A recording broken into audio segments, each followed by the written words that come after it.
She did not sleep that night.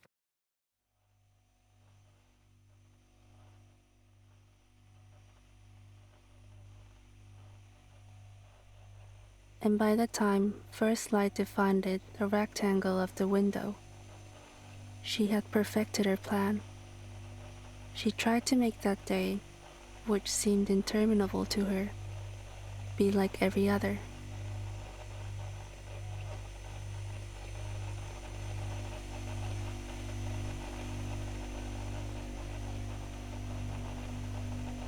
Insomnia is my cigarette.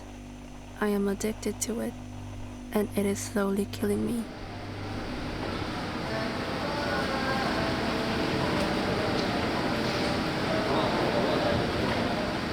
But you see, a dead man has no substance unless one has actually seen him dead.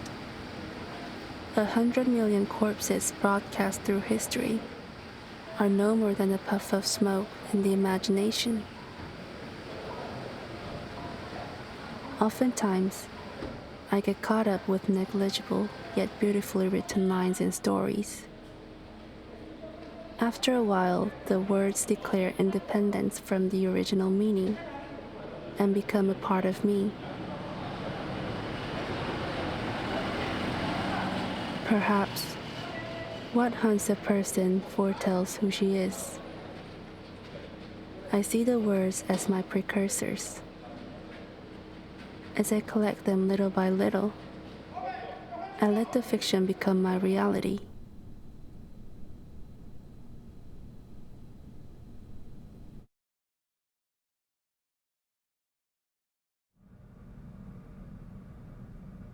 Her grandmother died at 4:51 p.m. in the afternoon. While her grandmother was leaving this world,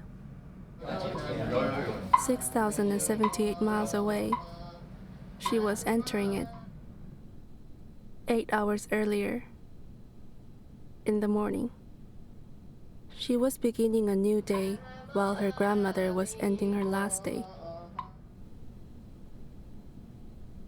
She got up feeling old and weary, but as she glanced into the mirror, she suddenly saw a bright young face, effortlessly alive, and with time leaving almost no trace. A new day has begun. An old chapter has ended.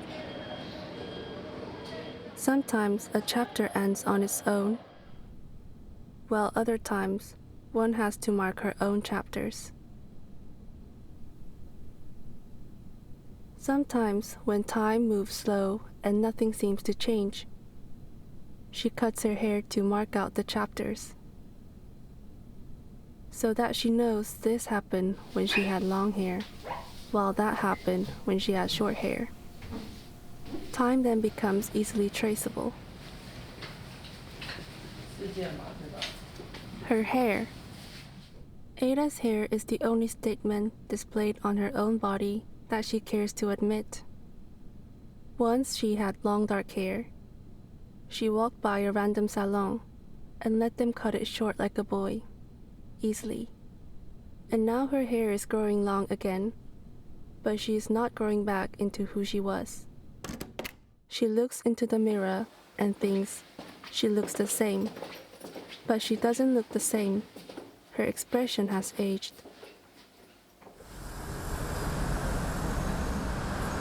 Another way to mark out chapters is a change in space. She does not settle herself in one place.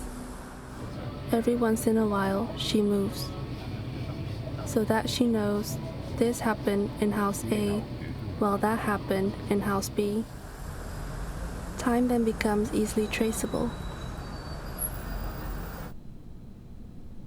She moves from house to house, knowing that the space and her don't belong to each other. She leaves the walls untraceably empty. She prefers living this way, in a barren room, empty and clean, in a room without personality. However, sometimes it takes a lot of effort to maintain a barren room. She prefers living in a barren space, under the condition that it is her choice to be plain. She has to have the means, the ability to access any other way of living at any moment she wishes. With all the other possibilities accessible, the roughness of a humble way of living is but a game, a life within a life, a story within a story. Acknowledging this is like tracing out a clear frame for a fiction, for a film. With this visible frame, she can experience the story truthfully, but also not put herself within the frame. She can choose to leave the cinema at any moment she pleases. And so it takes a lot to maintain her barrenness. A life within a life, a story within a story, a dream within a dream. In her dream, she steps from one house to another, across the threshold. Across the threshold, she steps from her childhood house in LA to her grandma's house in Taipei. Opening a door, she enters a room in London. And raising her head, she finds the view of Iceland's landscapes through her window.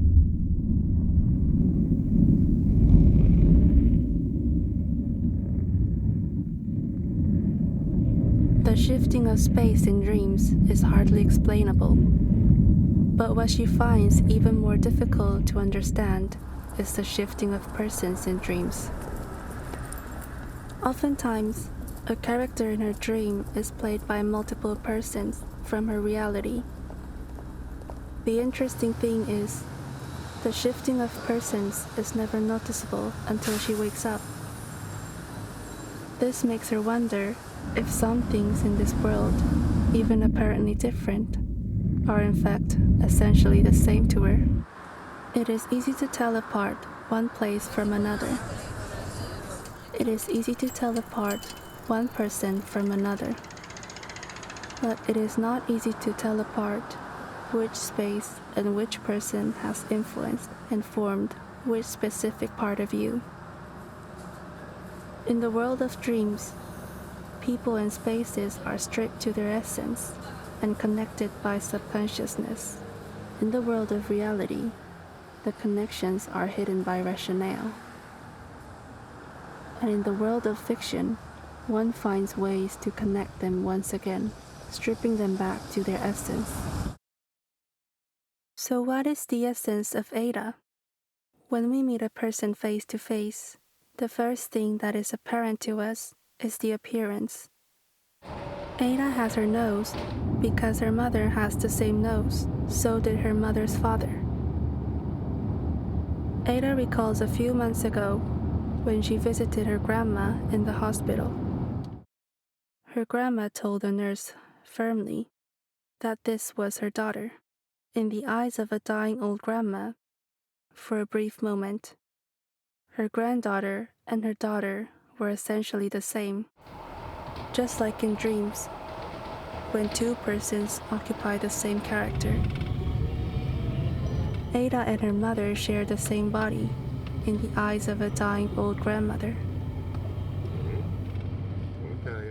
Ada looks through the old photos of her mother and realizes she is in fact almost reusing the same body her mother used 30 years ago. But she knows she is essentially different from her mother. Thus, she concludes that her body probably isn't an essential part of who she is. At least, not in her own eyes.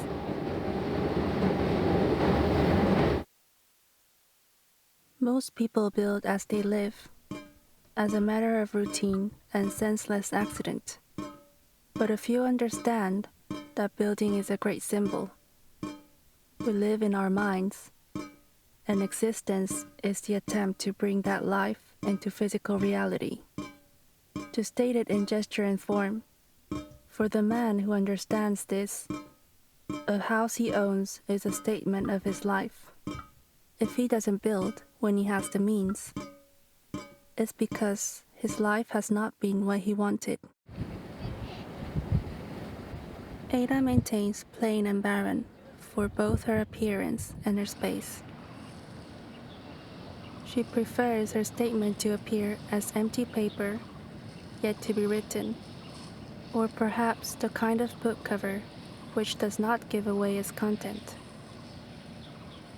She is aware that fashion is like everyday theater, but she chooses to build her theater in fiction instead of reality. She prefers to keep her statements in fiction. This is her way to keep them intact, to keep them in a story within a story, in a life within a life, in a dream within a dream.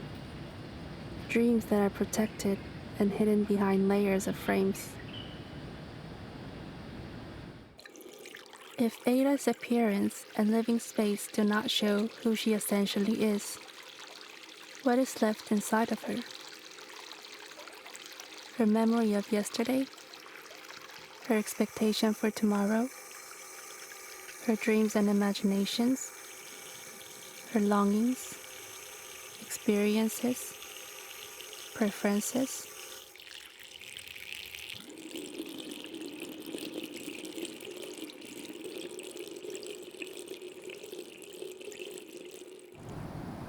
She is making a film and decides to visit a small town in Texas, which she imagines will have lots of barren deserts, according to her impression from the film Paris, Texas, and which is also the place where she was born, but has no memory of. In front of the very first house she lived stands a tree. A unique kind of tree that she has never seen before, with multiple trunks growing from its bottom. Then she suddenly recalls an old photo of her mom holding her in front of the house, standing behind a few scattered thin trunks. It is the same tree. It has grown so tall over the years. The tree is unique until she drives around and finds that this tree is growing everywhere in town. Her father told her he planted the tree not long after she was born. Perhaps that makes the tree still unique, except only a few would care to think so. It is interesting how people love taking photos with plants, just as how they enjoy taking photos with rocks. She expects to encounter a barren, desert-like town, but instead the town is quite flourishingly green. This is the only desert she finds in town, just around the corner, by her old house. The barrenness that is walled and protected. She then visits her childhood house in LA, a place where she has abandoned memories. She finds a similar tree in front of her childhood house in LA. She also finds kids there experiencing the same air, the same atmosphere, and doing the same activities in the evening parks with family, just as she did years ago when she was a child. Her childhood memory was a collective one. Over the years, this big city has produced the memory of evening parks and inserted them into generations of children. But there must be some unique traits or unique perspectives. The LA sunset from the backyard of her childhood house. The evening walk among houses that all look the same. The dangling hammock. The observation of ants. The observation of worn-out carpets standing on top imagining a city far below. The traces of cracks on the ground of her childhood backyard. The traces on her body.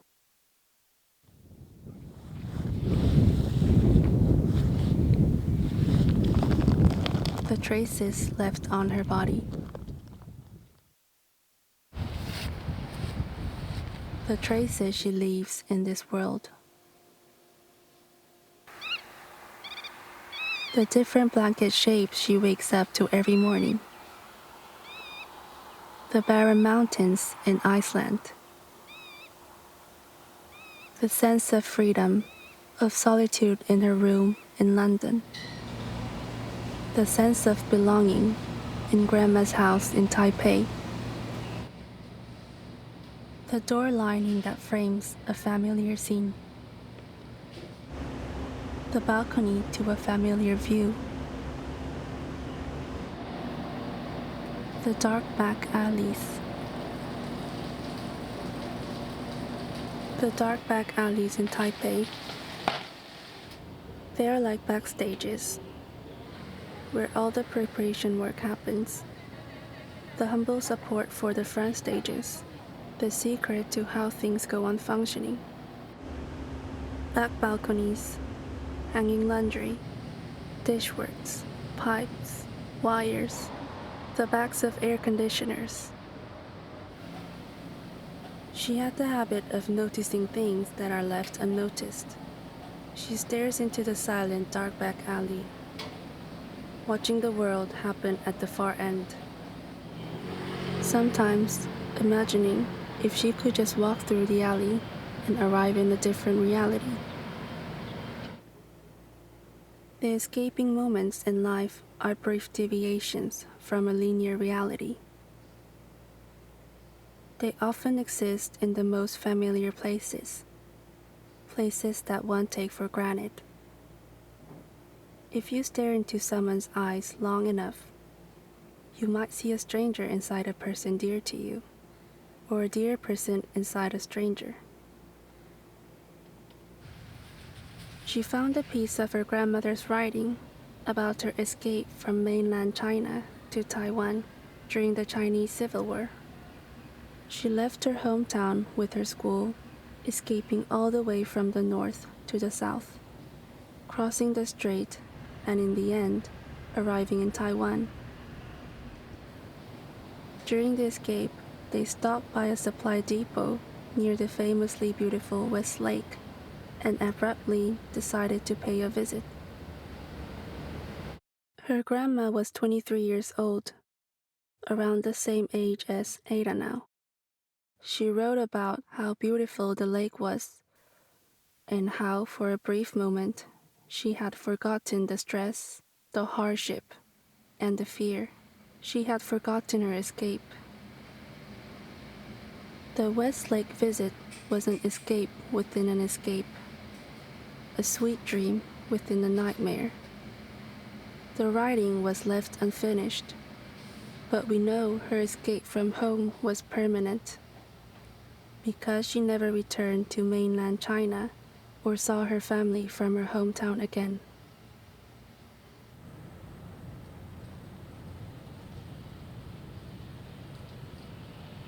In her grandma's generation, people tried to escape from war, arriving at a small island, longing for peace.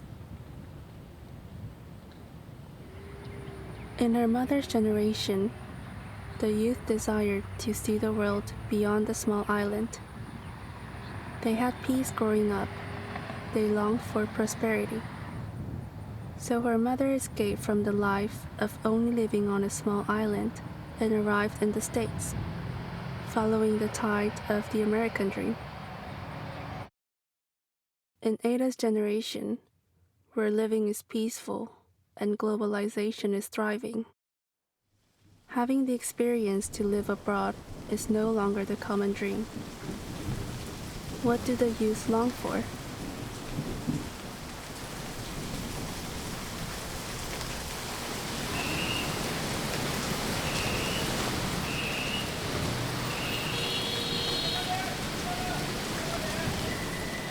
Ada's escape is far more abstract than the escapes of her mother and grandmother. Her escape is triggered by something intangible.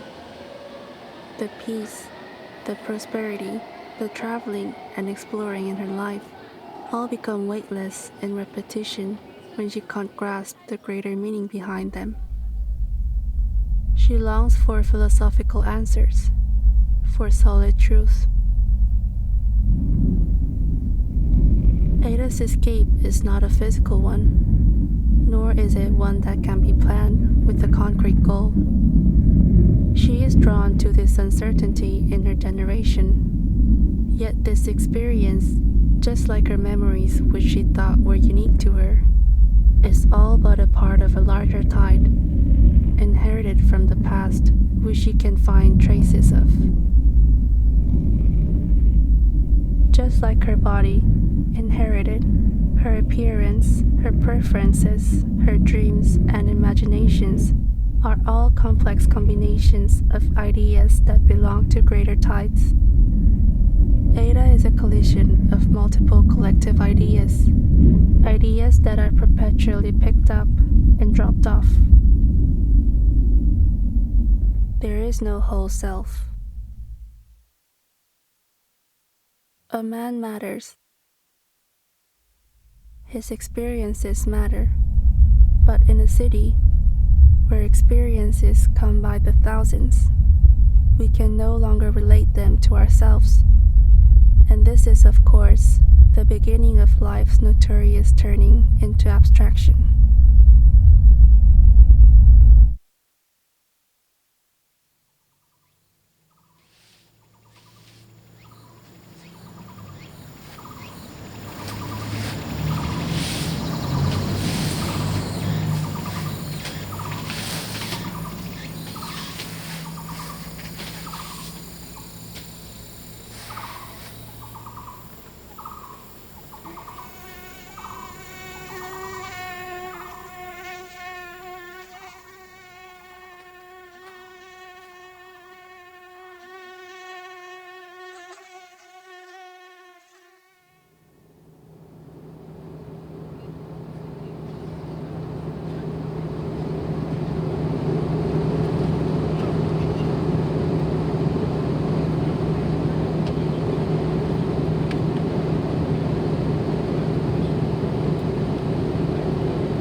Ada stares at the dead body of her grandmother and thinks, the body is not who her grandmother is. Where has she gone? In her dreams and imagination, her grandma exists. But what about in the linear reality? She sees little parts of her grandma here and there. She sees qualities her grandma has passed on. Does that mean her grandma still exists in this reality? Partly.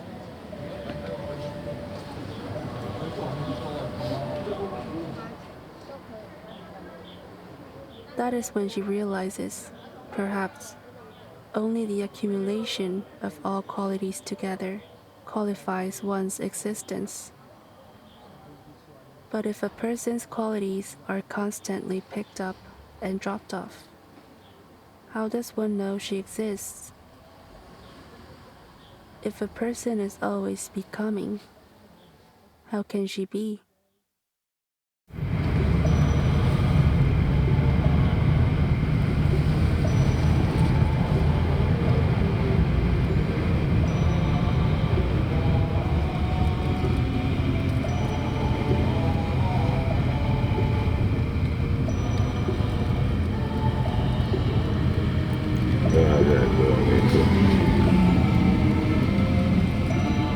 For a moment, the jazz is playing. There is no melody, only notes, a myriad of tiny jolts. They know no rest. An inflexible order gives birth to them and destroys them without even giving them time to recuperate and exist for themselves. They race, they press forward, they strike me a sharp blow in passing and are obliterated. I would like to hold them back, but I know if I succeeded in stopping one, it would remain between my fingers only as a raffish, languishing sound. I must accept their death. I must even will it. I know few impressions stronger or more harsh. I must accept their death.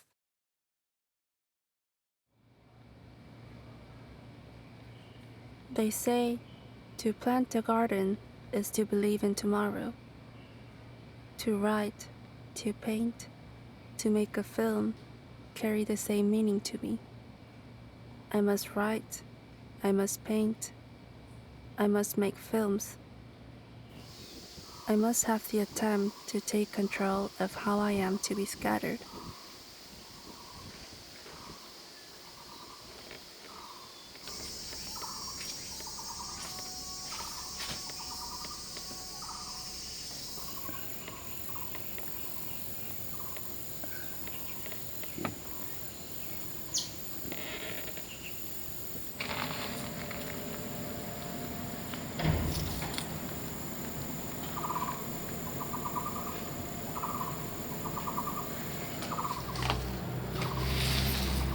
Grandma is lying there.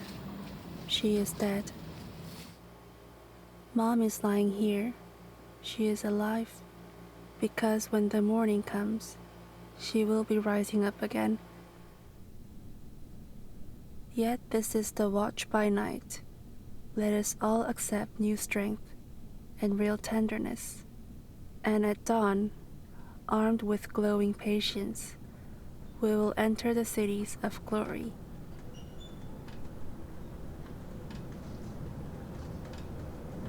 I am lying here, watching the first light peeking in, defining the rectangle of my room's window. Another day has begun.